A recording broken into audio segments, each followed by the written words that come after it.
Let's, for our first scripture, let's go to Matthew chapter 3, verse 10. Matthew 3, verse 10. Let's enter into Bible studies. Matthew 3, verse 10. Let's read together. No, let's read let me say, from verse 1. From verse 10. Inshallah.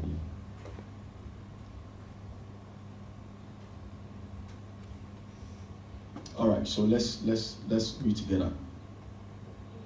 In those days, John the Baptist, let's read 1, 2, 3, let's go.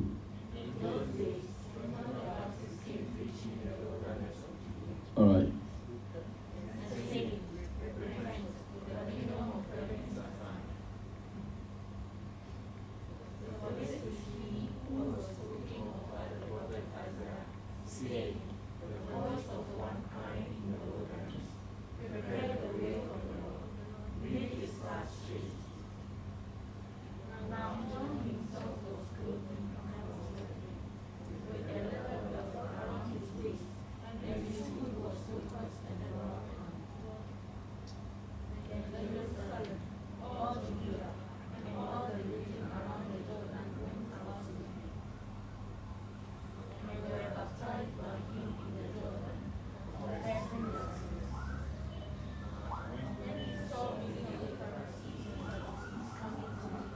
Highlight the word, the name Pharisees, and then Sadducees. Alright, so let's read. Let's go. Alright, so let's go. Go back.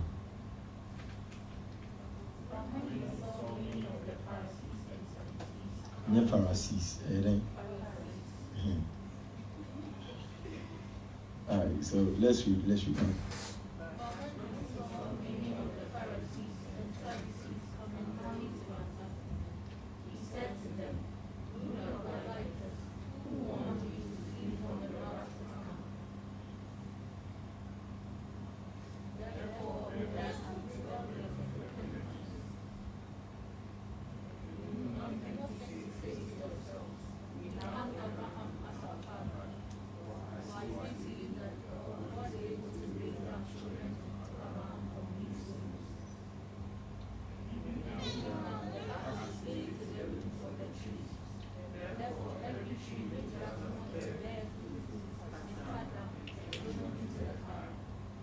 Amen.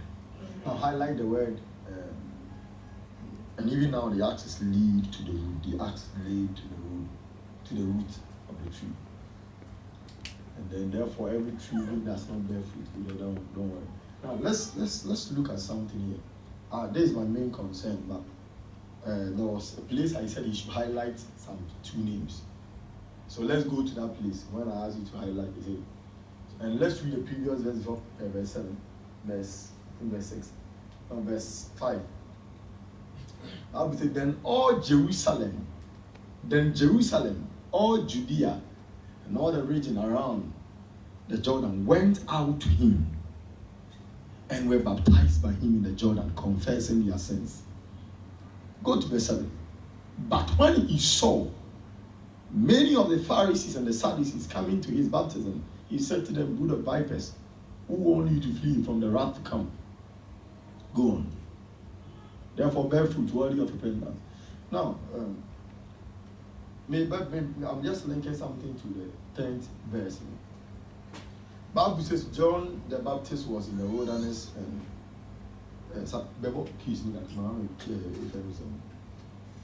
strange like very fast. Bible says that John the Baptist was in the wilderness preaching his message that the Lord had given him. And then all the people of Jerusalem and all Judea and the neighboring regions came to him. And when they came to him, he baptized them. And after baptizing them, they left. That is from verse 6. Bible says, and all of them came and were baptized by him. And when he baptized them, then they confessed their sins. Go to verse 6 for me, please. Go to, verse 4 and then verse 5 and 6. Then Jerusalem, all Judea, and all the region around the Jordan went out to him those that came, Jerusalem came. They used Jerusalem, which means the people of Jerusalem. It might not necessarily be the entire Jerusalem, but obviously there were people that we could say these people are noted that they are from Jerusalem, or these people represent Jerusalem that have come to John at the river Jordan, and all Judea. But we could see, say all Judea. I don't even want to go to that side. All Judea and all the regions around came around the Jordan, went out to him and were baptized by him in the Jordan, confessing their sins. So when they came, John would preach to them the message, repent for the kingdom of God is at hand. Then these people who aligned to the message of John will baptize them, then they will confess their sins, then they will leave. Then verse 7, something happened. There was an introduction that brings a contradiction, or let me say, that brings a comparison of opposite between the previous verses and that of verse 7. We saw that then the writer said, but John saw Jerusalem. He saw the people from Jerusalem. He saw the people from Judea. He saw the people from the neighboring lands coming. And then he prayed for them and he baptized them. But immediately when he saw the Pharisees and the Sadducees coming to his baptism, he said to them, brood of vipers, who has warned you to flee from the wrath to come? Therefore bear fruit worthy of repentance. Go to verse 10 for me. Verse 10. And even now the axe is laid to the root of the tree. Therefore every tree which does not bear good fruit is cut down and thrown into the fire. Now, when the people of Jerusalem came, he just spoke to them the message that had been given him. And afterwards he baptized them, prayed for them. But when he saw the Pharisees and then the Sadducees, then he began to rebuke them. And in his rebuke, he said, who gave people a warning to flee, to run away from the wrath that is coming? Why have you now come to me? You have been in the system. You have known the Torah. You have known what is required of you by God. You understand the counsel of God in Scripture. What is found in the Scriptures have been given to you. The law is in your hand. You work in the temple, and so you are very close to the law of God in the temple. You know everything that is contained in the Torah. Whatever has been written in the book of the prophet and the law is in your hand. But the people of Jerusalem, those of Jerusalem, Judea, they do not have access to the book or to the scrolls in the temple, but you have it. You are privileged that every time is by you. And these people came, they do not have access. You know, I used to say this, most of the time I do tell you this, that those days, you know, the word of God wasn't too common like in our time. Utuminya in a printed format like this, and also, you know, Android and digital platforms, we find them. Those days, right from those days, it is only in the temple you will find the scrolls. And so, because the scrolls was given to Moses to put in the tabernacle, to put in the Ark of the Covenant. And in those days, every writing, the holy writings and the holy scriptures were kept in the temple. You can't take it out. And that is what, and then I want to the point out, even when the Roman Catholic system was ruling, even Martin Luther King had to come and then fight for the scrolls to be made copies of. And then in those days, you know, it is only the priest that will have access. Like in our time in the Roman Catholic Church now, I think it's a friend the Sacramento. So it is those days, you know, even till now, the Sacramento is only accessible when you go to the Catholic Church. You as an ordinary member, you can't go and have access to it. So those days from the time Martin Luther King, let's start with the friend is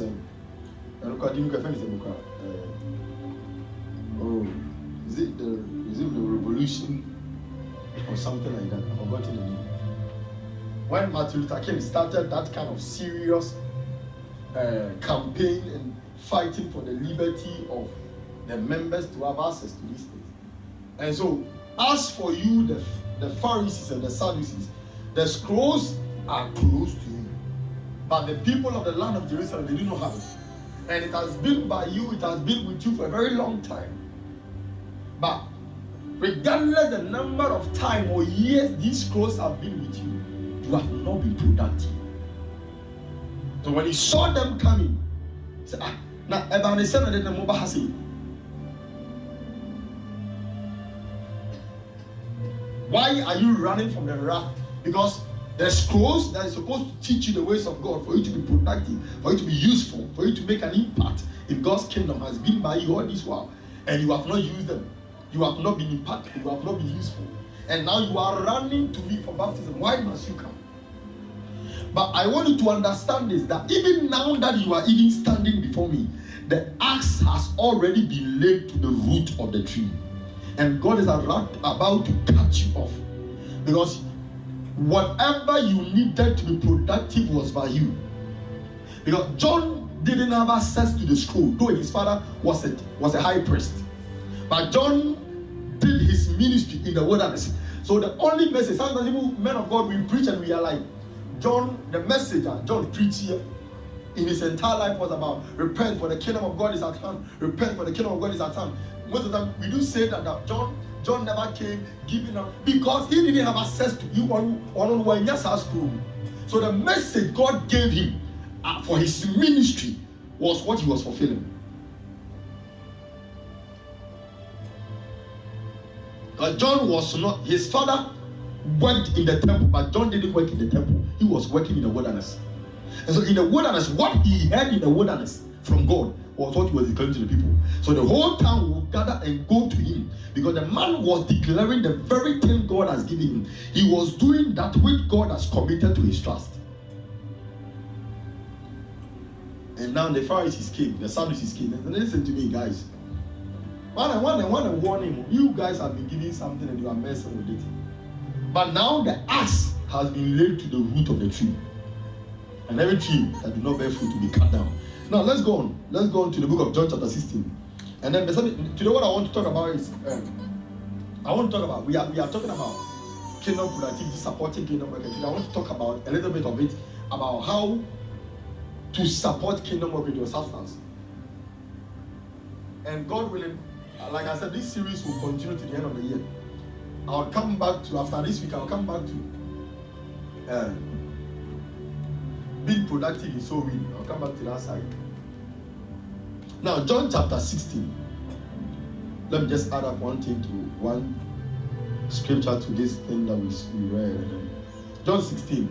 Last week, that was where I ended from last week. John chapter 16.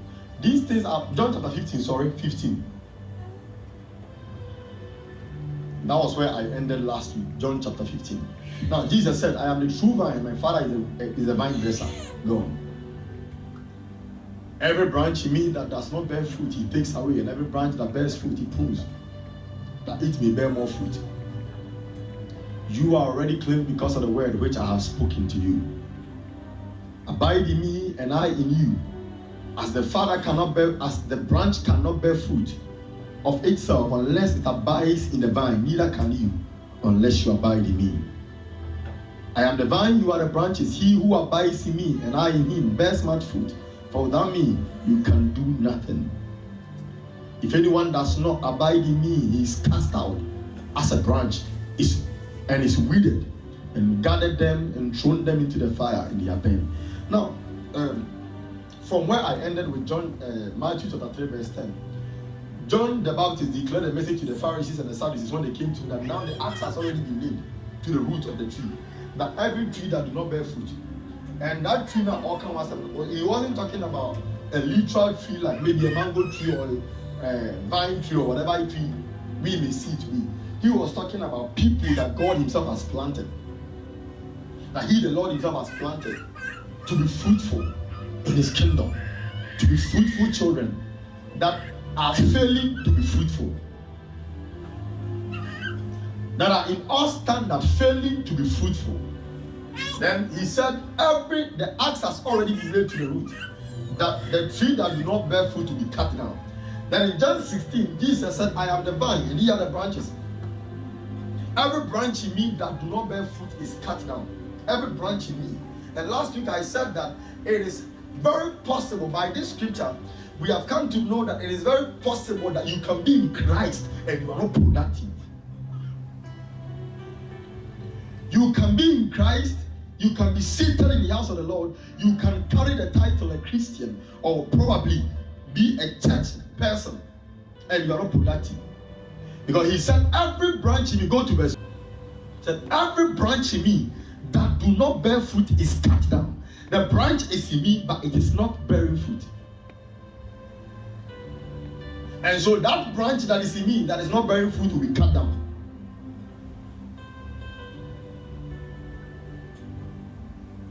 So then every branch that bears fruit, he proves that it may bear more fruit. The emphasis I want to lay here is the branch that is in the Lord. Every branch in the Lord, every branch in me that do not bear fruit. So if somebody is not even in the Lord and the person not bearing fruit, I don't know, oh Jenny baby.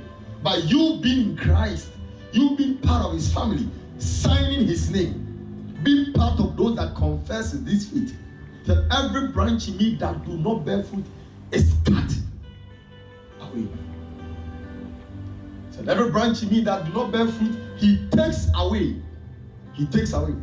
And you see, what I've been talking about all these months, maybe some people will not understand why I always repeat this particular message about every branch that does not bear fruit, God will cut you off. Most people, maybe you may not understand why I keep repeating it. It's not because I do not have more words to deliver, or probably I am lacking utterance. But I'm being honest and sincere with you that everything I am talking about regarding kingdom productivity, it ends here. That at the end of the day, if I have preached about kingdom productivity, I've said everything. I want you to understand and keep this in your mind, that your barrenness in the Lord or your inability to be fruitful in the Lord will put you on the stage where God will cut you off.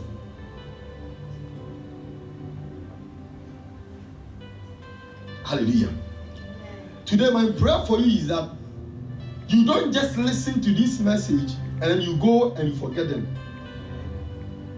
My prayer for you today is that the Lord should give you that grace, that even as you listen to them, you will ponder over it. You assimilate the words that came out from the Lord's mouth. And this one, if you have a printed Bible like mine, you will see that these are Jesus Christ's words in red. And when I hear people who are preachers who are saying that as for God loves everybody, God will never do away with you, God cannot cast you off, I look at them and I ask myself, do you know better than Jesus himself, who is the interpretation of the Holy Scriptures? The one who is himself the Holy Scriptures. And he himself from his own mouth is saying, if you are in me and you do not bear fruit, I will cut you off. So there are so many believers seated in churches, so many pastors who have even been cut off. Because ideally in the Lord and in their minds and in their hearts, they are not productive. When you are productive, so Obia were very productive in the Lord. And I say, and the things of God's kingdom are a priority to. If they are a priority to you, they are on your heart. You know it. There are most of you, I think that most of you, that's what I'm saying, that anytime you are praying, check the number. Maybe let me say, if you are, assess your prayer topics. Or when you wake up in the morning and you are praying, every day when you are praying, check the things you pray about. Most of the time, the things you consistently pray about are your priorities.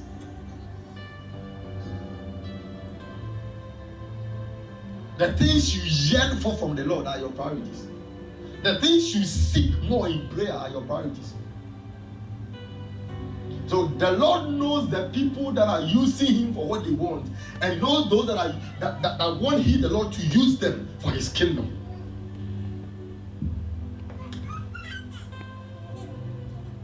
It will be very, very shameful and pathetic, said, as young as we are, in the next 15, 20 years, you would walk through the church and walk through the aisles of the church. Sit, stand, sit and stand.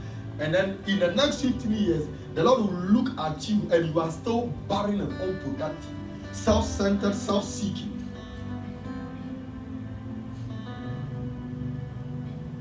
And like I said when I was talking about the end time, that the original intention of God for this end time, I said that God is raising an army for this end time. And God raising this army, it is not because, God is looking out for readily make themselves available vessels. So this time, even if originally you have not been called from birth, as far as you are available at the tabernacle, or you are available before the altar, around the altar, seeking for the interest and the need of the altar, the grace of God falls on you automatically. The reason why these days people go to church, they enter church, and the man of God will tell them, I see an anointing upon your head, I see an anointing upon your head. There are some of them God wants them to draw closer and serve at the altar. There are some of them God wants to divert or direct their heart and attention towards the service of the altar, so that He will use them for kingdom growth. And there are some people that genuinely they desire to work around the altar. Obi Horman, and yes, sir, now your friend is so many of you, but because the person had access serving at the altar, a call came. So now everybody that has made themselves, all those that have made themselves available, Obi be one man who cry, and I said, what presenting them so available for the Lord to use, the Lord is using them for His kingdom growth. Hallelujah. Are you hearing me? I am praying that you would understand these things and present yourself available. There are so many people, God is looking out for them, crying out to them, calling them, but they cannot hear. There are so many people, every single day, the Lord stands at the door of their heart and knocks. Like what Bible says in the book of Revelation, chapter 3, verse 20, that behold, I stand at the door and I knock, but they are unable to hear. And because they are unable to hear, they are unable to hear not because they do not have ear, but because their ears have not opened to the one knocking at the door. In order for them to even attend to whatever it is, whatever instruction. So whatever you are pursuing defines your priority and your agenda. The reason why these days people come to church, they come and they are so desperate, praying within the first 2-3 months. Why is so aggressive, so humble, so unique, so connected to the man of God? Is because they are seeking for something. You see, in their desperation and in their situation of need and want, they want the attention of God. And once God has given them His attention and they've gotten what they want, their feet are dragging. Attitude change, character change.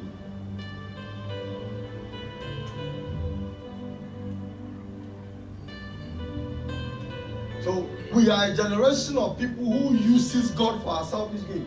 So here people were running chair. So what told you na say soon ya fam. Now that is when, like Peter, they will cry out to God, Lord Jesus, have mercy on me. So soon as so chimney soon ya menina. So they don't even want to even be useful again in the house of the Lord. They can't. And so sometimes there are people who are they are in a fluctuating season. They are in fluctuating seasons in a sense that they don't have a stable connection with the Lord. Today they are on fire for the Lord.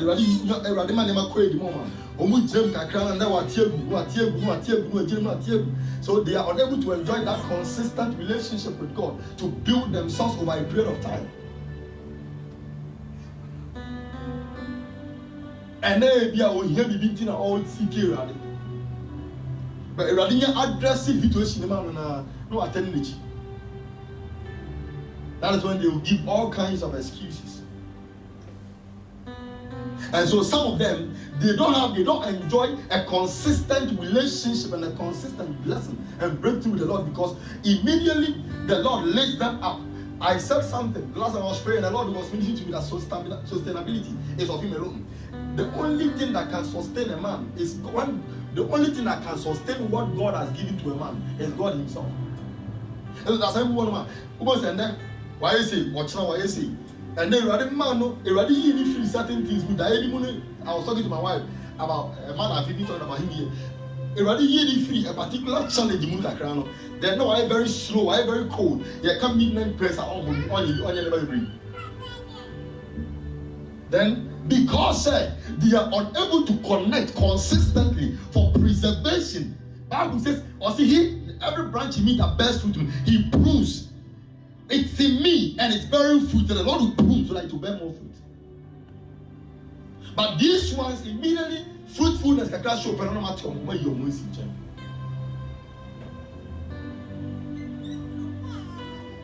And so there are believers that have been once productive in God's house, but they couldn't sustain their productivity, and today they are off.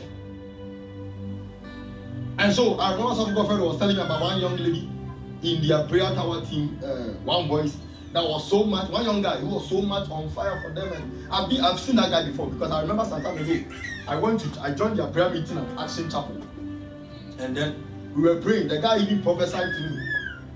We went to Action Chapel to pray, and the young guy even prophesied to me. In terms of now, the guy is a very wild guy. So for the guy, if you see him, the things he does, the way he dresses, the way he TV house, that's why he didn't practice on his here. He has tasted of the good things of the Lord. He has once been a prayer tower. He has once been a prayer tower for Archbishop Duncan Williams, seeking kingdom growth. He has once been an influencer and as somebody who sought for the good of the kingdom, but over a period of time. Let me say this to you. Bible says, woe unto he who causes one of these little ones to stumble, who has believed me to stumble. Now the truth is that people can cause you for your productivity to be lessened or to be weakened. Human beings can affect your productivity. People can affect your productivity in God's kingdom. But the truth is that when they affect your productivity, Bible says, woe unto them, but you have been affected. And once you have been affected, you have been affected. God wouldn't say because when animal, when they say and when they hear what dear, Emma went to be productive in God's kingdom team, or the what time would be because the person would have an answer to ask to a person to answer before God. But as for you, your inability to be productive under the pressure of that person's reaction or actions, you will account for it yourself. And then you can't give an excuse. Say, ready? And because of this man, there are game and see you can evangelism corner. Mean you game even when we are talking about calling people for church service, advertising church program, inviting for church service. They tell me and say, if you are so for credit matter. As for me, if you are so catch a man, come out in natural. And a woman who come out to God may ask me question, why did you do this? If I'm able to vindicate myself on the account of scripture and you are unable to produce results as you ought to, the truth is that you will be questionable. You will be questioned. You have every condemnation to endure, because at the end of the day you are supposed to be productive. The eradicate from China said, "Was woe to the one who causes one of these ones to stumble." But one can say, "Or must stumble, or must from once you have stumbled, you have stumbled. Once I wash yes. There are people who sit in church and they allow their friends, their colleagues, to make them grow cold, to fight even against their productivity in God's house. Because me say we are coming once and anything I say is here crown. There me you me feel me you. Me continue say you see. So for you is I can't just say is here crown me jai me you. What jai? Bia or no ready be standing here. But China does not vindicate you. It does not justify you. It does not. The fact that Oba Soria, Obi Buentie, Obi Tibu, Obi Cow, Obi Castle, Bichewa, Eya, our castle because of meeting, what Jao Castle, it does not mean, sir, what won't pass on our own goblins. One class only be all goblins in your uncle. And because Obi didn't consider you. No.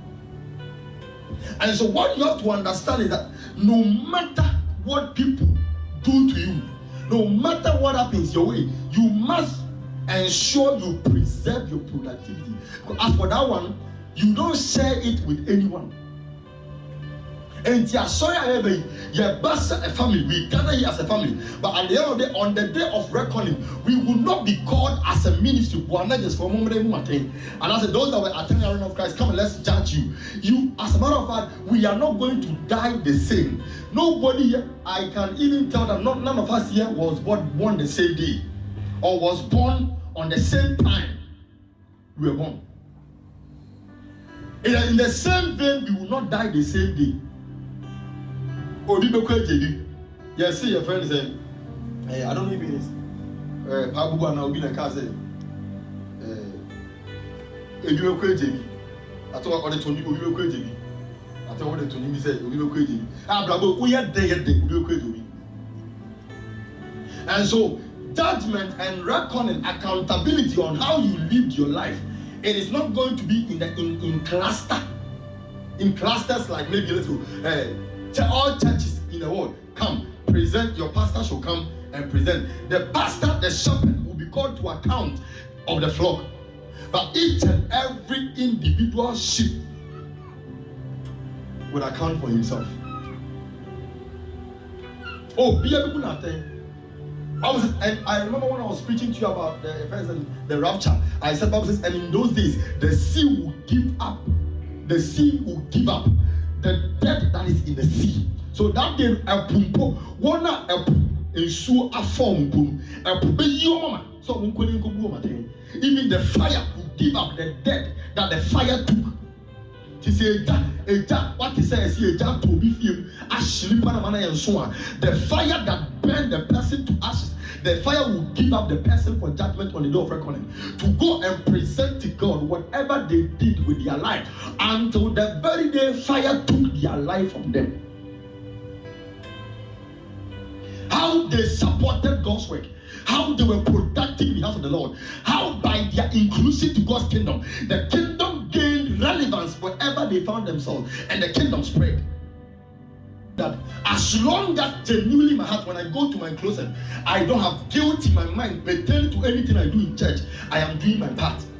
Whatever God is telling me to do is what I'm doing. So sometimes I know very well I am super tired within body and in mind.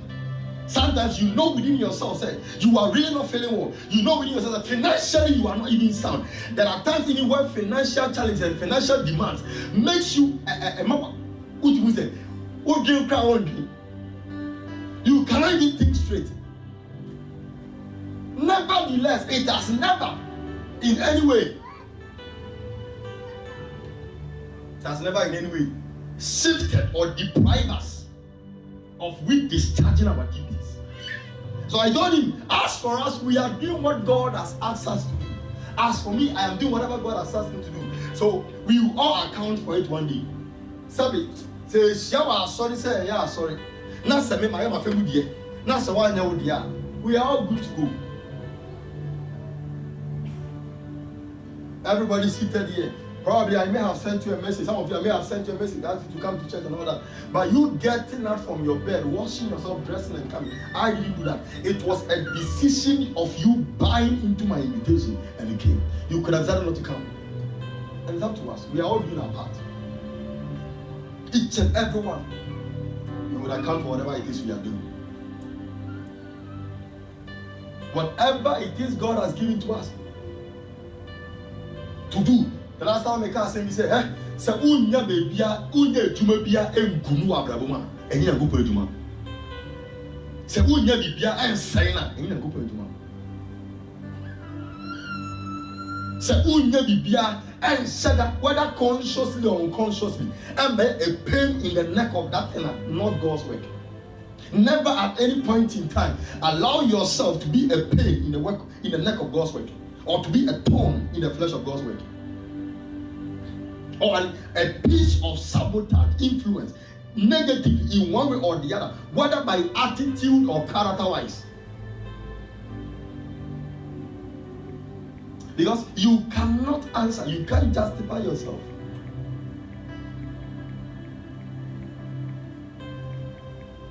There are some CEOs, HRs, and some of you, your bosses at offices, Now some of you, when you see them, you are so panicking. You know, when you hear that the madam has entered the work premises, even if your laptop is off, you are looking at it because you want to pose a sign of seriousness. Because a man has appeared, the man is watching. But there is a man whose eyes watch over you even while you are asleep.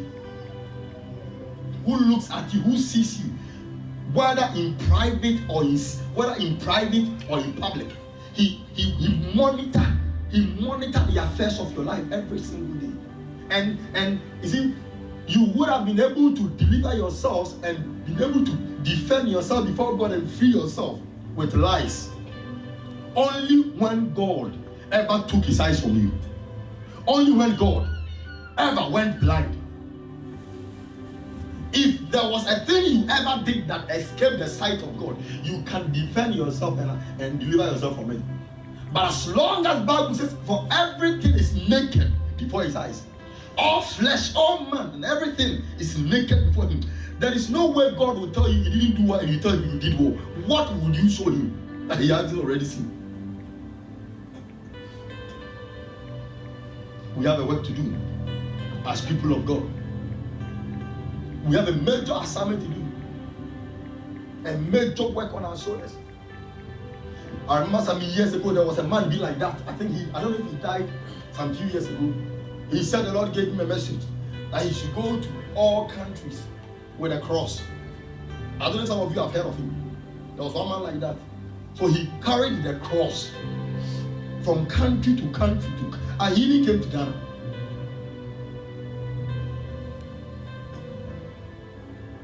He came to Ghana. I think he's from Rome or so, either Italy or so, moving from one place, and he has visited a lot of countries. And when he goes to a place in a country and he gets connected to a church for him to go and display the cross over there, he doesn't preach. He will go and he just fix the cross over there. He will just mount the cross over there. He will just mount the cross over. I think you can go and check on him. Maybe you can check on him on YouTube. The preacher who walks with a cross or something like that, you can check on him. Moving from one place to the other with a cross.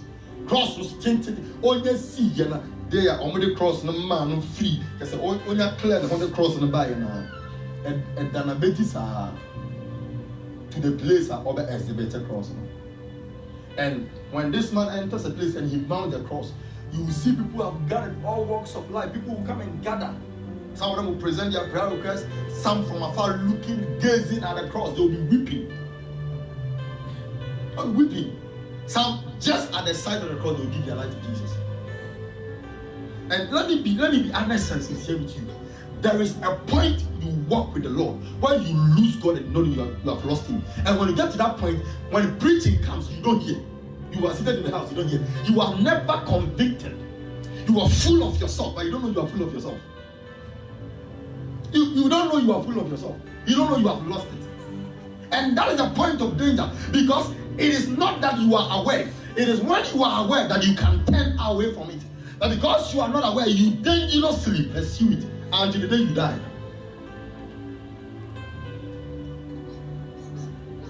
I don't know, but I feel like we have entered into a point in our lives where people of the church or believers today are so desperate, seeking for themselves that which will please them.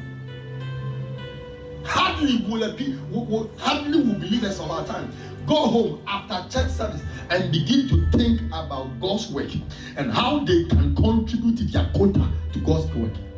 Hardly. Say, Oba, sorry, sorry, within a whole week. Or to me, said ye all dream fan of Bravo and planning the future. So to me, let me try and bring up this suggestion, or what can I do? What can I see going wrong that I can correct? No. So from week to week, month to month, everything when we come before the Lord, God, you know I need this, man of God, I need this prayer. Remember me about this, remember me about that, remember me about that. Last time I was talking to, I think when did I come here? Was it Thursday? No, not Thursday. I don't know if it was Tuesday I came here, Monday I came here. And then I was telling him that there was one young guy who was, I think now he's going to level 300. He's part of us. And this guy, when brother Pastor Eben brought him, and he could play the keyboard. So Eben told me that the guy is in level 100. Once he's in level 100, let me help him register him with Brother Ima. So that Brother Ima will teach him how to play the keys for, so that he could polish it. So myself, I paid. I think first month on the chairman, and a second month, or the first month on the associate. And then I think the subsequent I made him out. Then I gave him the extra keyboard to go and use in the house, so that he can learn and be good at the keyboard playing. I was paying for him to come and learn. I don't know how things were going. I think he was trying his best and all that. Then later he wasn't coming. I would not hear from this guy. The keyboard is here, but the keyboard is okay. I said, now you're my friend. Now you're my friend. Somebody we have paid for you to come and learn keyboard so that you can be useful in God's house. Now, my keyboard no my sorry. Keyboard no see. Keyboard no so much. Later when the keyboard came, some of the keys were spot. We have to go and repair it. And you see what? You know what happened? Because of what he did, his mother fell sick, and he was unable to tell me his mom was sick. You see, he was unable to open up, to come and open up. This is my challenge. He was unable, because when he said, a hand that has helped him, he has disregarded that hand. He has not yielded to the support the hand gave in order for him to. So he couldn't tell me his mom was sick. And the mom had been sick for several days. The mom was sick. So Sunday at dawn, I was praying for people. And anytime I write on my status intercession, then it means at that hour I am praying for people. I won't put the next post and write, send me your prayer request. Because I am not ready for that. I am praying for people as God instructs me. But if you see it and you feel like I should pray for you, can send a prayer request. I'm not saying because I think, oh sorry, my channel is my church intercession, I'm not a prayer request about. So when he saw that, then he sent me a prayer request that I should pray for him. Around I think 3 something. I said, this guy, so he has no shame. The guy doesn't have shame. I have paid for you to go and learn people so you can support the ministry and be productive. After paying for you want the book. Keyboard is our same. And to this time, at this hour, you are bold to even send a message. Like, that's once, And in fact, I ignored the message. But in the morning, whilst I was going to church, I just felt within me, so I should just say a word, kicking. So I said, Lord, let you be like this woman's life. And it will help. So during church service, I was there when I saw on his status. Heartbroken. Me know who had broken and never give you. So after church, I called him. I was like, your mom is dead. I said, yes. So Monday, I said, I'm a friend. Me catch you say, what the guy did, I have to call him and insult him. So I called him and I told him my mind. Then he started apologizing. He's sorry. Then. But at the end of the day, I asked myself, say, probably, Pia, say, yes, the old breaking relationship. Now one man was one connecting. Pia, Nanka, me review prayer topic on behalf of Nema Pia. But Friday, that Friday, and I was sending message. Hallelujah. The truth is that I think I will use only one scripture to talk about what I wanted to talk about today. But let me say this here. Let me go into that scripture first. Now let's go to the book of Exodus chapter 3, verse 20.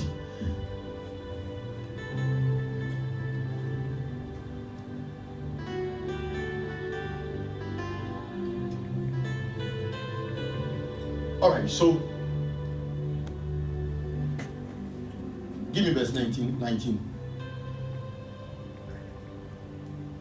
Yeah. You see, sometimes let me say this here. Sometimes when it comes to the things of God or the work of God, and you don't have any prompting to it on your own accord, like you cannot be prompted within yourself about anything going on wrong in God's work or about anything about God's work that you must do. I want you to start praying and ask for grace and mercy, because you are losing it when it comes to God's word. The truth is that, I am repeating this, you can't give yourself any justification before God as to why you didn't know that this was wrong and you couldn't do it, or you could have done this and you didn't do it. You can't. And as the Bible says, where your heart is, where your treasure is, there your heart will be. People say, and now no pay. Not when you are there, pray about this. It is very serious.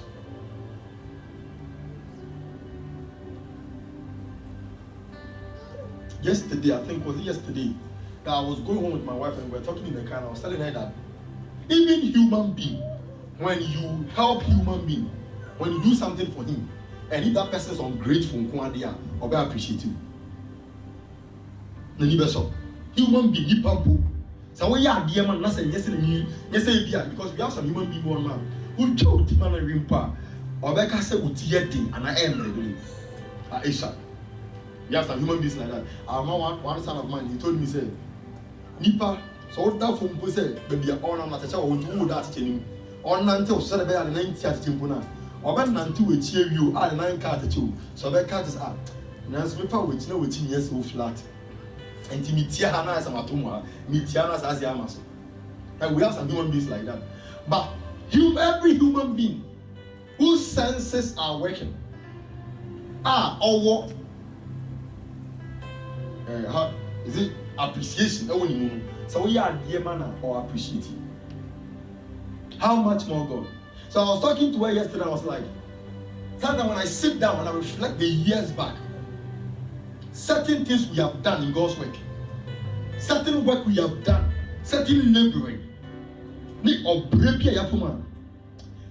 Sometimes I sit and like these people like this, you may think say you are equal with them, but you are not. And that is also the reason why some people want to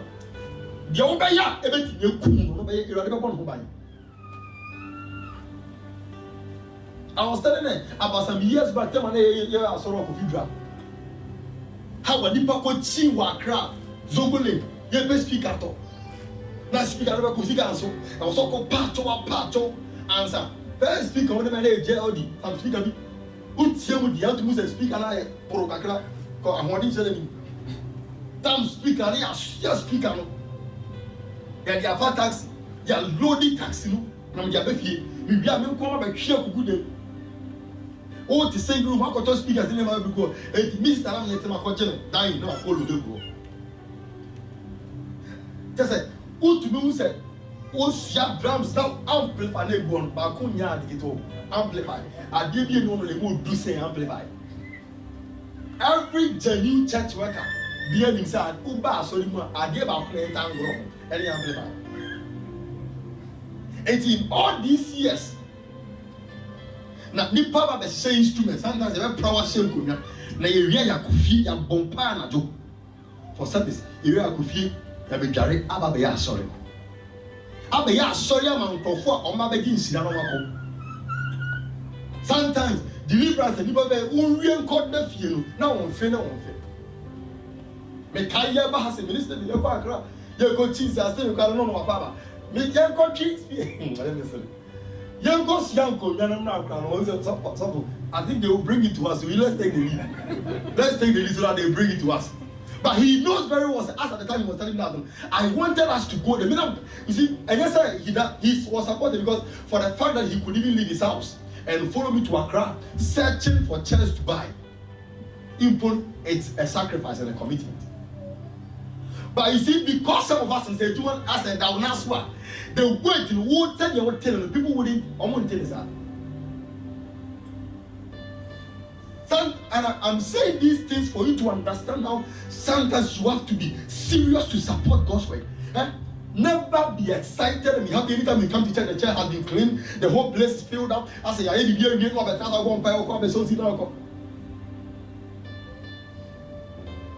there are some of you cannot boast of any sacrifice. Physically, you labored in God's work. Oh, let me feel. Right from the time we rented this place, these were a breaky half, Now all this place was bricks with door here. Yeah, Nedi Hammer, Booye, doors, if you see. Yes, cement is some part. Top every single item here. There is not a single item in this auditorium that was fixed that I wasn't here. Wiring, everything, painting, I painted some. Scrubbing of this place, I scrubbed some. Those days, yeah, but here, now I say, baby, 2 hours, painting, yeah, scrub from us, yeah, tree from us. All this work. When this place, the first time I hear Paul has a good house, I don't know if you were there when we were breaking the towel. Yeah, this place was a washroom with Lobisi. So the air coins and Obi the car they just go and you and flash you. Man flash it, and we just go. And the day I hear breaking of use, you cannot Obi said Obi just like Bubu towels here, the are fixed, you know, they are the fixed here. And until sometimes, enter the car, say, be a child, say, Abrabu, we are born. Never in your mind ever think, who will be a pen. Oh, we don't stand equal before God. I'm telling you before God, man.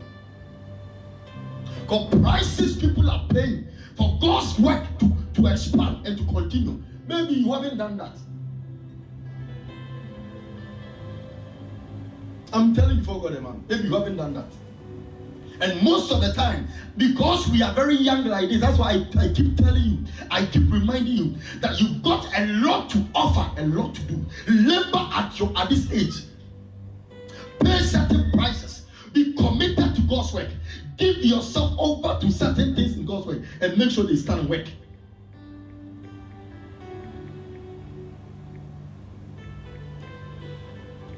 And yes, idea would come. Because the truth is that some of you, very soon, you would outgrow certain service in the house of the Lord. You would get married and your husband will not permit you, release you to come and do some things. Now some of you will get married and you can't even leave your wife to go and do some things. It is not everybody that is able to give their commitment or sustain their commitment to God when they have other commitment elsewhere. Most of you, the reason why your loyalty and commitment started reducing in the house of the Lord, your services that you render to God started reducing, is because you started getting yourself engaged in other things that took your time. And so these days, we have people that when they are even coming to church and somebody brings them an offer of money to come and do something for them, they will not come to church. They will tell, and they would have the boldness and tell you, with this kind of bar for your own jam. Because this kind of bar for your own jam. And that is why you tell me, say the who sat titi and coupon basani bino. Sat titi, a ready and coupon basana, and then when it's titi bremunu. Say the who be a time, I don't know when we will see some. Now, so I am brain and chaos able to because there time, we want to work with God on a digital platform. We want to bring God to our digital platform and trade Him over there. Hallelujah.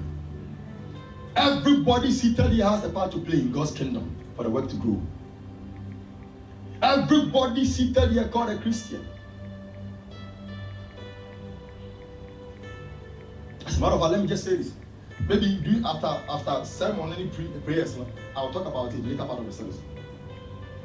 As a matter of fact, at a point in time, just some few days, like I said about 3 years ago, when I said that I told the leaders that the Lord was ministering to me to pray about for love and then forgiveness. Just this some few time ago, it started becoming very difficult for me to open my mouth and pray for people who ask for prayer requests. It was becoming very difficult for me. Because you sit down, you look at people and you can see you are surrounded with selfish people, people who are so selfish, self-centered, self-seeking. They don't understand what you see on your eye pertaining to God's word, so they are unable to push it with you. We have members today who can point fingers to men of God when their ministry are going down. So for the say but they have forgotten that they have a part to play that they are not playing. That they are the reason why and their actions and deeds may also contribute to certain things, slowing the growth of the ministry. And sometimes when they are unable to know what goes on in your privacy and the prices you pay At least the things. I think the last time I cast my leaders now. Lady people sorry what I say. But 3 weeks ago, the lady my friend now made it told last week. She called me and she was like, man of God, when I came to the service and I left, the Lord ministered to me. He said at night around 3 a.m. when she went home. That was her first time coming. Then she said when I went home, the Lord ministered to me about you. And I saw that you have labored. The Lord said you have labored. He said my servant has labored. My servant has labored. And he's laboring. But his people cannot hear. And that was the first time the lady came here for service.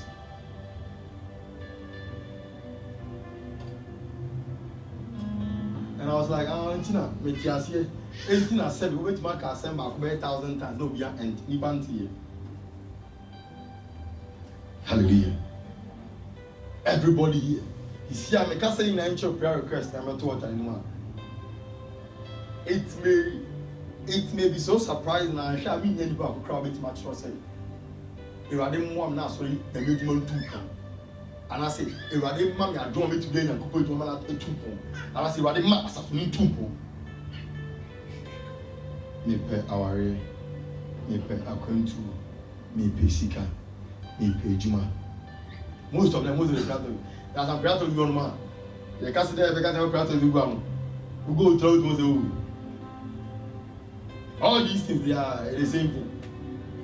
We go to about 20 years, we do the same thing, say, and run it through. Nobody is seeking kingdom.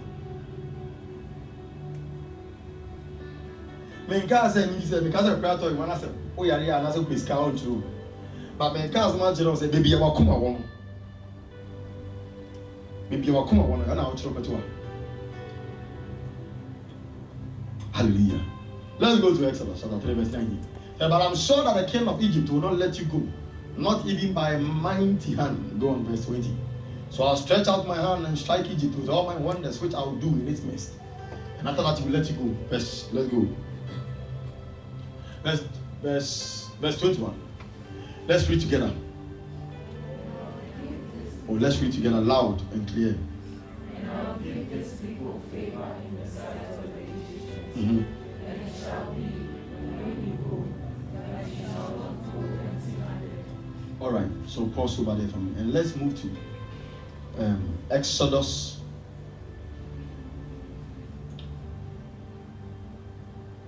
Okay, verse 22.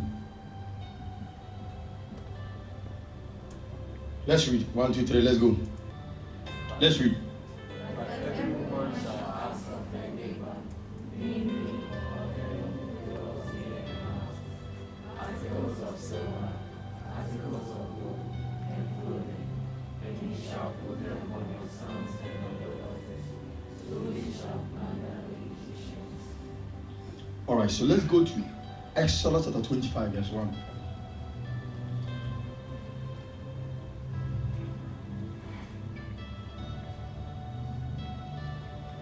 And then after this service, I want people who are truthful to themselves. My parents are Zanfo. My parents who know within themselves that they are losing their love for God's work. So they come out and I pray for them. My parents are Zanfo. My parents genuine people. My parents they are who you pay this one, you pay who? What do you say? Oh, you're active. But I'm talking about you yourself. When you walk home, say you are not, but because one year you can't away. Because some people are activists now, age man. At them, you have duty. You have a out. Last time, I blast it. It's idea obey. But you know, say on your own accord, you cannot just get up and do something without you being monitored or without you being told to do it. These are the only in my presence, but also in my absence. If it is only in my absence and monitoring that you will do things right, I have not done my work well. Let's read Exodus 25, verse 1. Speak to the children of Israel, that they bring me my offering from everyone who gives it willingly with his heart. From everyone who gives it willingly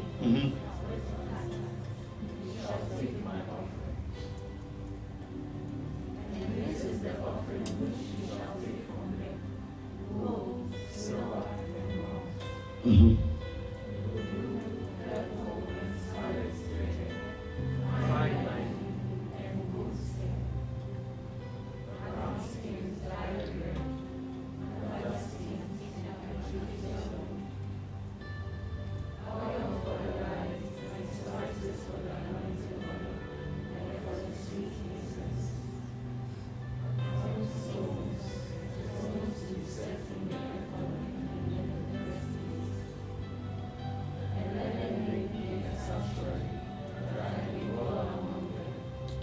All right. So, okay, let's read the last verse.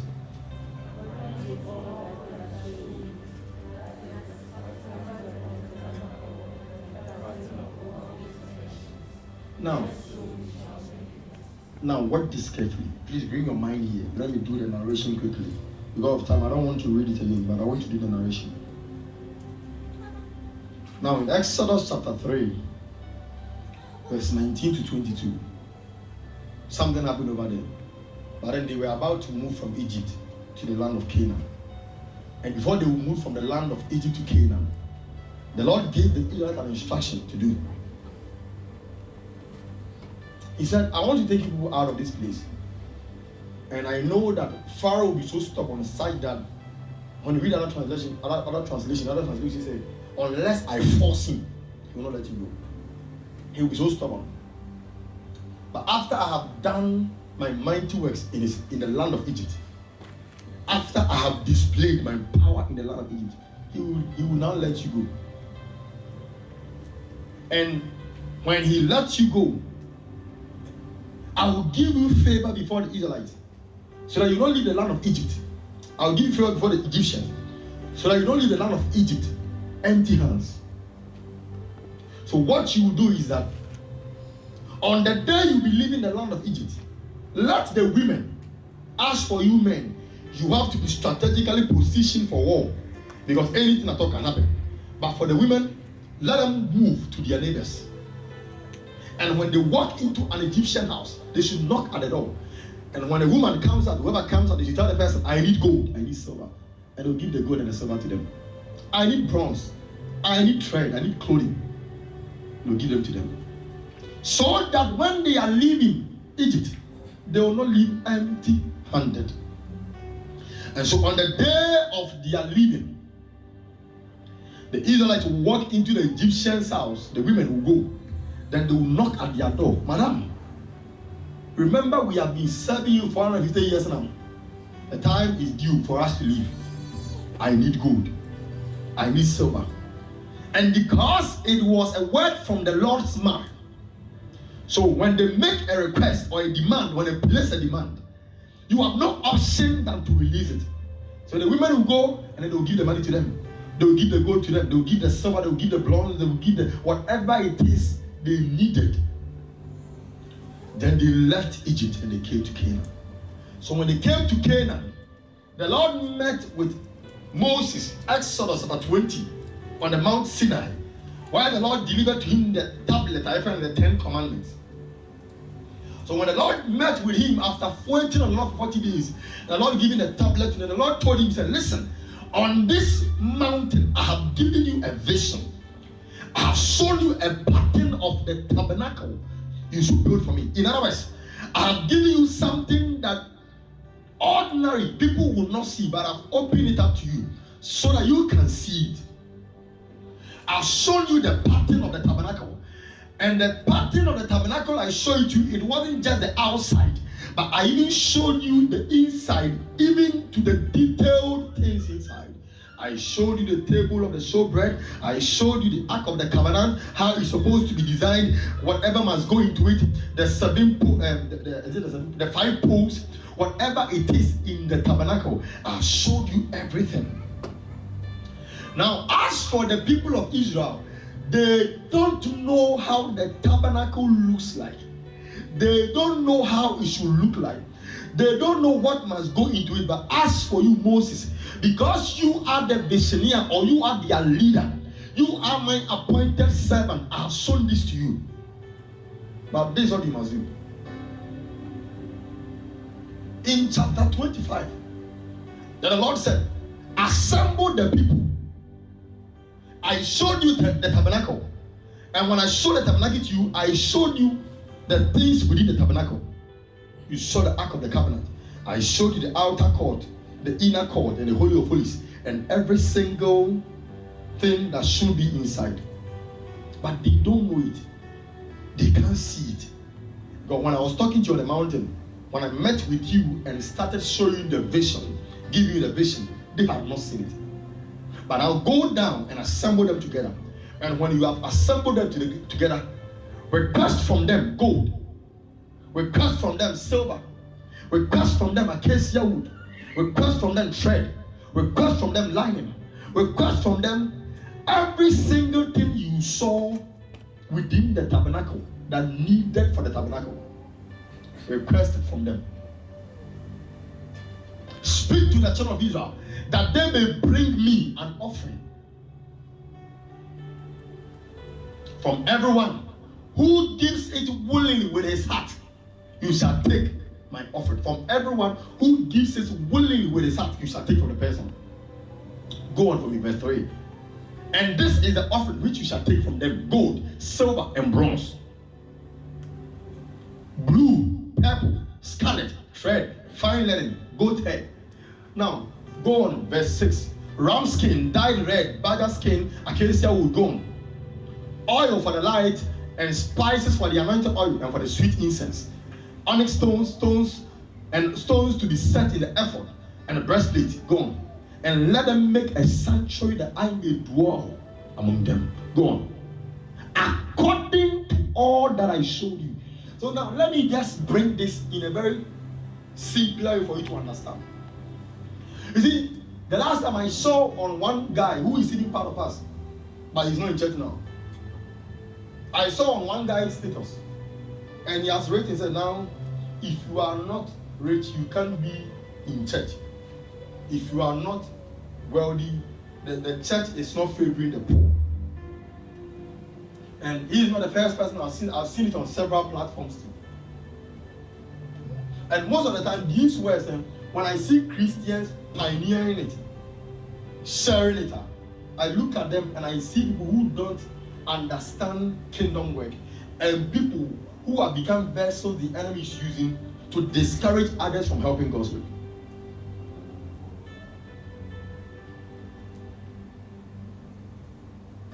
Now, every visioneer or every man of God, everyone that God appoints as a lead pastor, has something being revealed and shown to him.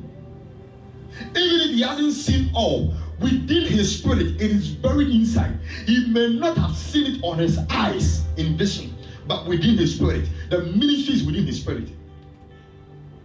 The ministry of Oyedepo was in him. Within a period of time, it is being birthed out, and it has come out, and it's still coming out. So the vision, the mandate, the calling is within the man of God or the lead pastor. Over a period of time, God gradually through the servant brings it to light. God showed a vision to Moses and kept that vision in him. He showed him the tabernacle and gave him a pattern on how the tabernacle should be designed. The Ark of the Covenant, how it should be designed. God showed him everything that was in him, but others didn't know it. But in order for him to bring the very vision God has given him that was kept in him alive, or bring it live for others to see, there are certain things that he must request from the people in order to bring it out. God showed him the tabernacle. God showed him the Ark of the Covenant. But God didn't give the Ark of the Covenant to him to go and give it to the people. As for the 10 Commandments, Bible says God inscribed it with his own hands, and God gave it to him. So the 10 Commandments was given to him by God himself. But the tabernacle, the Lord gave him a blueprint of it. The Lord gave him, I don't know, the architectural design of it and everything that was in it. But for the Israelite to see what God has given to Moses or what God has shown him on the mountain, Then he has to go and request from them gold, silver, bronze, scarlet thread, and all these things. So that when these things are brought to him, then by these things he would be able to design what God showed him. So let me say this to you. Bible says when the Lord told him, the Lord says, go and tell them and demand these things from them, an offering, so that they will bring it to me. The Lord said they will bring the offering to me. But when they brought the offering, they took it to who? Moses. But the Lord said, when they are bringing the offering to you, they are bringing it to me. So that he that will bring the scarlet thread, the purple, the blue, and all those things, by them you would form or design the Ark of the Covenant and design the tabernacle, where I would come and dwell among them, and where that place will be considered my sanctuary.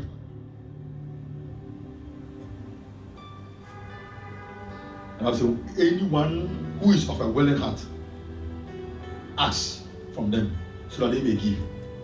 Because even the Lord himself knows that the people Moses is going to talk to, not everyone will be of a willing heart. So the Lord said, every one of them who has a willing heart, ask so that they may give these things to you.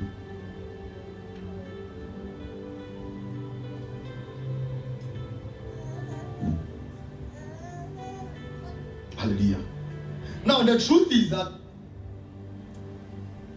if these people fail in bringing the things God listed for Moses to request from them, if they fail in giving it, the tabernacle would not have been designed. The Ark of the Covenant would not have been brought in place. The vision Moses saw on the mountain would not have seen the day of light. The vision that was shown him would not have materialized. And the truth is this: there are so many young ministers of our time whom the Lord has committed his gracious visions, serious anointing and graces, and the Lord has kept in them certain visions that would benefit generations, certain graces and visions that will live through the test of time and be a blessing to even generations yet unborn. But the reason why these men of God are unable to birth them out is because there are people like the Israelites whom the Lord, through the men of God, will command them and tell them, gather together. There are some that even at the gathering, there are some that even the gathering the way they come. There are some that even at the gathering, they don't have a willing heart, so they can't give it. So sometimes, before you be quick to criticize, talk about something, even in the house of the Lord that is not really going on well, ask yourself, what have you also done about it to make it go well?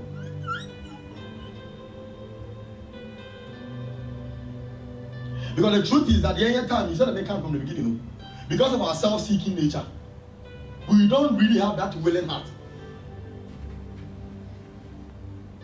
There are so many young ministers, young men of God, that the Lord is raising in this end time for serious kingdom assignment. But there are people the Lord who speak through these men of God, gather them and let them offer these things so that the vision will be manifested. When they come, the man of God will say, they will go and say, oh, you see, I'm sorry,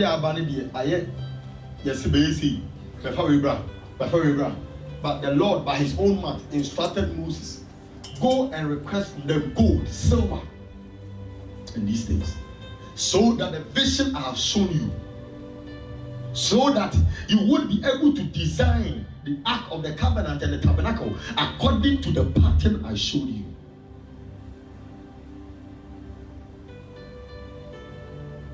I remember those when we moved in here first, we used to have a banner here. It was a banner we had here.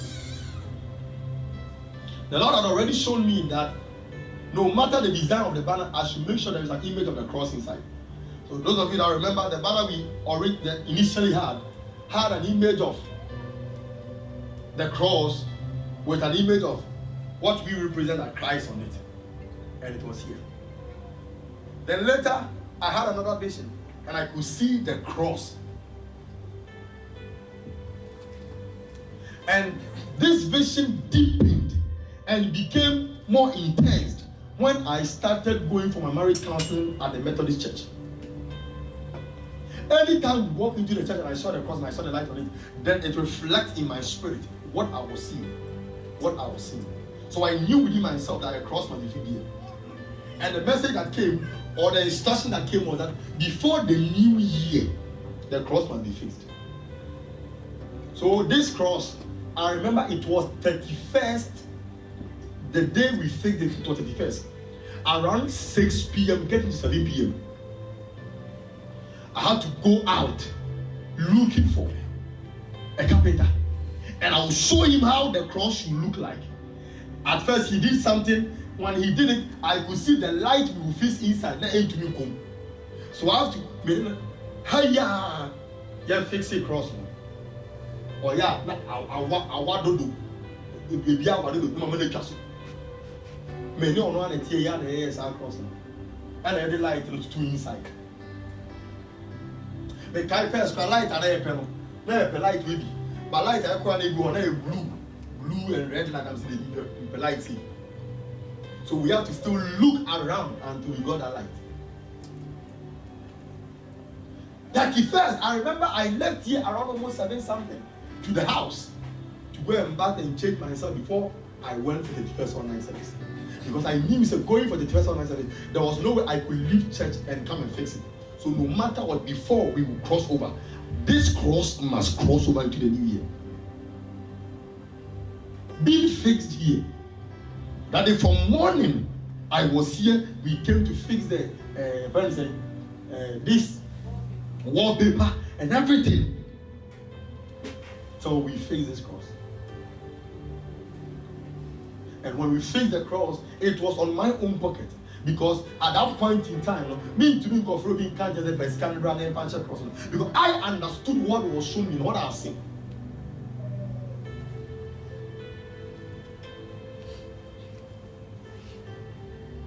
Hallelujah. People don't understand when we talk about supporting God's work. People don't understand. People want all kinds of excuses and all kinds of words. Because these days, the heart of believers. Is it funny enough? I think this week, was it this week now? Actress be a friend of flag balloons and then nothing case here. Right? I think this week. Now, I saw one of the young ladies here. I saw one of them their status. And they have shared a link of Go Get Fund. I think there is something they developed like Go Get Fund, where people sending money support them. And I saw people sharing it on their status that her house has been burnt, so they have to go and raise money to. A lady like that cannot. I saw her boyfriend, only boy. He's married.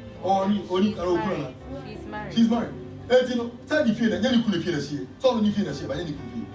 Yes. Call the cruise with you. Yes. Me boy. Who's wearing?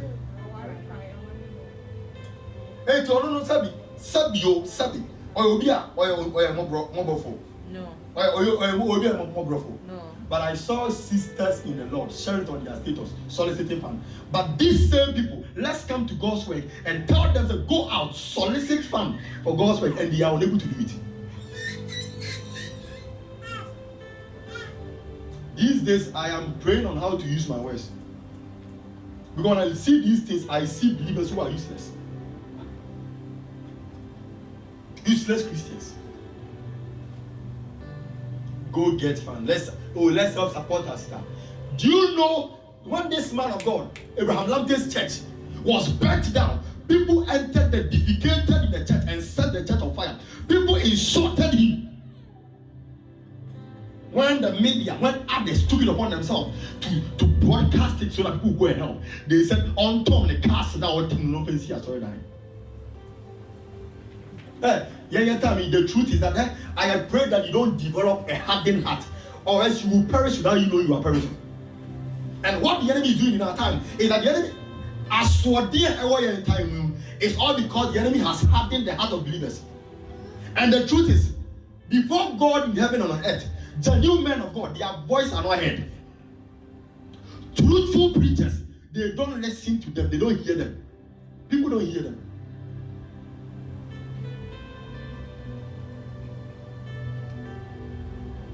Come to the house of the Lord. Tell people we have an agenda. Even like today, we have a never go to never check on week. You know what I mean? Here.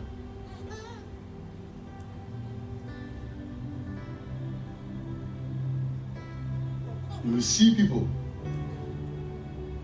There was a lady I used to support, and I used to help them. Achieved much in ministry. I want you to understand, not all of them. It is not all the time that is the fault of the man of God. Sometimes the man did his best. He did what God asked him to do. This week, let me just say this. I don't know, but I think that I am learning a lot these days. And I'm beginning to understand life in different dimensions. I used to think when you're a man of God and you become a blessing to people, people must like you. People must automatically know you are a good person. Though I've read in scripture, the Bible says, go unto you for men call you good. But sometimes when reality sets in, you begin to know that no, it is for a reason the Lord put that scripture over there.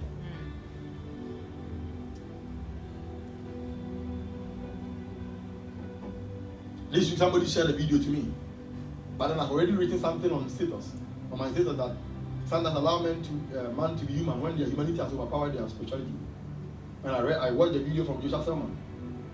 I'm talking about how men of God sometimes, I say no, can you be to encourage men of God? That sometimes when you're a man of God and the situation is so bad, know you are a human being and cry. Like weep. Don't deny your humanity. And you were sharing a situation I always find myself in. So there were times ago that you'll be praying for people and they'll be telling him the miracle hasn't come. Some of them yes will come, some hasn't come, and they'll be bothering him. Sometimes you'll be walking about blaming God. Are you sure you have really called me? What is the sign you have called me? That I'll pray for somebody, the person got healed. I'll pray for the person, this person, nothing is coming. So one day he was walking in town and the Lord asked him to enter into a Catholic church. And when he entered the church, he saw the crucifix. And when he saw the crucifix, the Lord told him, who is on the cross? The Lord asked him, are you the one on the cross? Are you the one on the cross? So if you are not the one on the cross, then understand that you are not the one they are talking. You are not the one they are worried. But because sometimes as human as we are, we want God's work and then the kingdom and our God or Jesus Christ to be received in a way that even if you are going through tough times, have the faith that the Lord will do it. But sometimes the people will tell you, say, I still don't see it. So sometimes when they get to that point, that you, the man of God, you are so battered, you are worried, you are disturbed. Then he said that day when the Lord told him that, then he went, he said, okay. So one permanent miracle about Amba, ultimate, no answer Bible. So one permanent money beer, you want to beer, the only thing he has to do is that he's doing what is right, apart from that he is now. Though the beer may cast us with sometimes to make us with, but now Makuma in DHC, but feeling Makuma DHC. Oh, I've said it here before several times. But now Makuma in DHC, so when I heard him say it again, I realized that no, sometimes it's ready to me in same show and I'm one so as a pastor. But when it comes to trying time, you have to do it. I will love genuinely, I will pray genuinely for people, but I will not kill myself. I won't. Amen. Amen. 35. Read it. Let's read together. Then read the last scripture. Then we went into prayer. 1, 2, 3. Let's go. Then Moses gathered all the congregation of the children of Israel together and said to them, these are the words which the Lord has commanded you to do. Rest shall be done for 6 days, but the 7th day shall be a holiday for you, a Sabbath. Go to verse 4. And Moses spoke to all the congregation of the children of Israel, saying, this is the thing which the Lord commanded, saying, let's go, 1, 2, let's go. This is whoever is the willing heart, Let him bring it as an offering to the Lord, gold, silver, and bronze, blue, purple, and scarlet thread, fine linen, and goat hair, ram-skins dyed red, Oh, reading the same kind of Bible, Brana. I'm not preaching in and the acacia root. Okay, let's go. Oil for the light. And spices for the anointing oil for the sweetness. All stones and stones to be set in the ephod and in the breastplate. All who are gifted artisans among you shall come and make all the Okay. the tabernacle, its tents, its covering, its clasps, its walls, its bars. Okay, go to verse 25. Go to verse. Go to verse 20. Verse 20. Go, let's go. Go of time. And all the congregation of the children of Israel departed from the presence of Moses. After he has made a demand that this is what the Lord has commanded, that we should bring all these things. After Moses said, then the Bible says, then go. And all the congregation of the children of Israel departed from the presence of Moses. Moses captured him and said, the Lord is saying you should bring this, bring that, so that I would be able to accomplish the vision he has given me.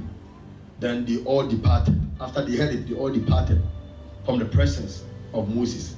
Go on.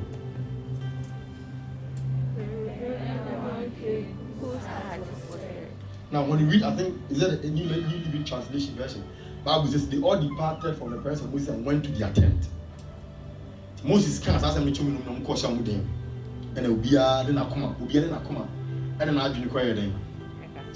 Obia de na koma na do require them. Require them. Oh, kasa, require them. Say na kasa. Obia de na do na koma require them. So talk. I don't know one can name the crowd. After Moses comes, as I'm showing that Bible says they all departed from his presence and went to their tent. So going into their tent, I am very sure that there are some families that will go ebia equia ne koju aware equia. Na Papa Moses has not been carried here. What see what they say? What say na dibi? So onye. Yes, you free Egypt by. Ye who she? Or see what they say kwesa dibi. And you know, also be here good, be here. Yes, you go. They say, "Okay, I'm saying." So definitely these discussions would have gone on in their home. Yeah. Now, some will be a single person about call or transfer. Like I said, in Bangkok, single person is about call. Like I said, the Moses carry a tomorrow, my son. Me the back call. Or if folks will call. Or Bana Becca said, "Brian, could you papa?" Go there, Moses be. Eradia dum, you go baby, you go dibuha.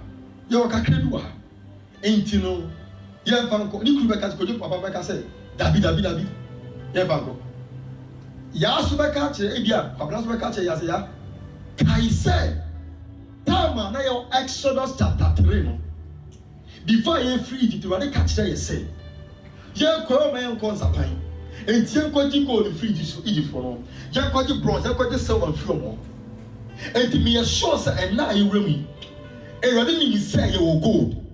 Everybody need to say you will silver because on a man Egypt for because we have served these for a very long time and not a single day were they willing to give us gold. But on the account of God's word, they gave it to us. So let us take it there. Now let's go to the next verse. The next verse, NLT, the same next verse.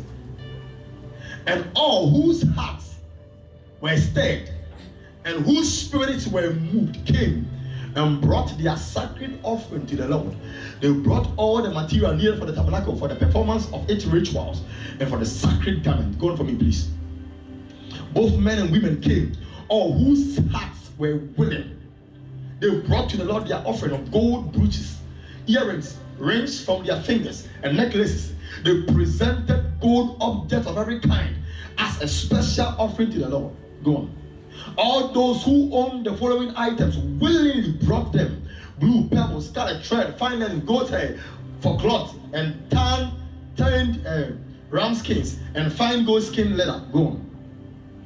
And all who had silver and bronze objects gave them as a sacred offering to the Lord. And all those who had acacia wood brought it for the use in the project. All the women who were skilled in sewing and spinning brought prepared blue, purple, and scarlet thread and fine linen cloth. Now, what is carefully? Bible says, immediately Moses made the demand in Exodus 35 that all those that whose heart were stirred and whose spirits were moved brought in the items Moses requested for. And the truth is this: sometimes there are people when God is even stirring their heart, they can't even see that their hearts are being stirred, so they are unable to support God's way. The Bible says in the book of Proverbs, I've forgotten the exact chapter, it's on the tablet. Bible says, offer to the Lord first the gift of your substance and the first fruit of your increase. Give to the Lord of your substance and of the first fruit of your increase. So there are those whose hearts were stirred. Today, the Lord should give you grace to respond to His stirring and His moving. But there are some of you, the Lord has requested for something, the Lord has placed on your heart a burden for you to do something in His house, to support in a particular way. But when the Lord stirs your heart, you are unable to pick the signal that God is stirring your heart. When the Lord moves, you are unable to move because you are so insensitive to the moving of God. And all those whose hearts were willing. In other words, there were some whose hearts were not willing. So even in our time till date, most of the time, we would call for a project to be accomplished in God's heart, in God's house, and you will find people whose heart will be stirred. And the people who will be moved, and they will come and say, man of God, I want to support. And there are some too that no matter what they do, they are not moved, they are not stirred. I pray that you do not become that person that when the Lord is even stirring your heart, stirring your spirit, moving you, you are still unmoved. That after tonight, whatever the Lord wants to do with you, do through you in His kingdom, you'll be spiritually sensitive enough to know it and to do it willingly.